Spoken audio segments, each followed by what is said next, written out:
Hi everyone, welcome back to March Sadness. Today's topic is an untoppable debut for which I've picked Knucklepuck's album Copacetic. At one time, and before the release of Copacetic, Knucklepuck only had EPs and splits to their name. On my channel, I have a video talking about all of those pre-Copacetic songs. Make sure to check that out after this one. Those EPs, specifically The Weight That You Buried and While I Stay Secluded, were so good that a lot of us pop punk nerds were chomping at the bit for a proper debut from Knucklepuck. I even remember thinking when While I Stay Secluded came out that it was weird that they weren't just releasing a full length at that point. But we didn't have to wait long after that, and in 2015 they released their debut album, Copacetic. This album, with its beautiful green artwork of trinkets and mementos, was exactly what I was hoping it would be. I was so hyped for Copacetic, and it ended up living up to the hype. Copacetic captures the live and energetic side of Knucklepuck that you're gonna get at their live shows, at venues where acoustics are subpar and there's another show going on upstairs. So maybe Copacetic isn't as sleek as their other albums, but for me, that's never been a downside. There are certified rockin' tracks like Wall to Wall,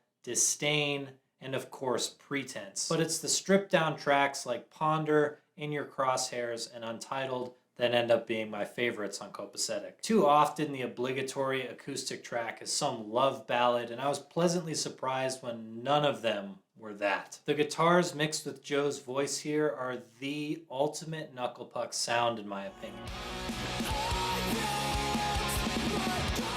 This album isn't without weirdness. I feel like I've said this in a couple of videos now, but man, Knucklepuck's lyrics are usually on point, but sometimes are so clunky and awkward. Like this line, praying to a Jesus, something I don't believe in. I'm not complaining about the subject matter, just that the wording and flow is very clunky. Or on Disdain, the line, my space is yours to occupate. It's a really minor thing. It doesn't annoy me. It doesn't make me like this album less. It's just something that stands out when I listen to this album. And in a way, it's kind of just Knucklepuck's calling card at this point. This album is home to a contender for top 50 pop punk songs of the 2010s, and that song is Pretense. It definitely scores extra points for being unique. The guitars here just go, go, go to match the angry performances from Joe and Nick, and that lead into the chorus is like a detonator of energy for this song.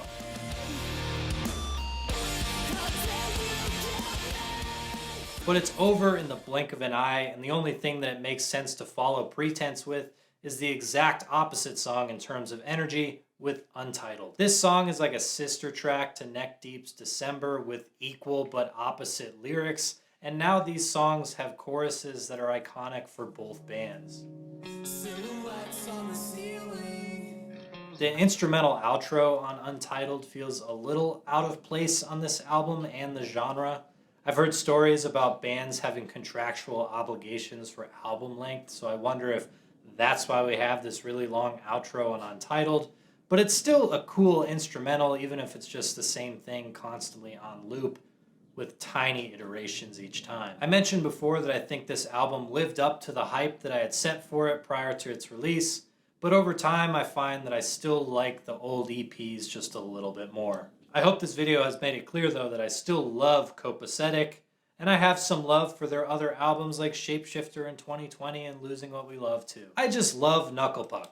Thank you for joining me in this episode of March Sadness. Here's the schedule for the... Thanks, Barnacle. Here's the schedule for the rest of the episodes. I really hope I see you tomorrow for next installment.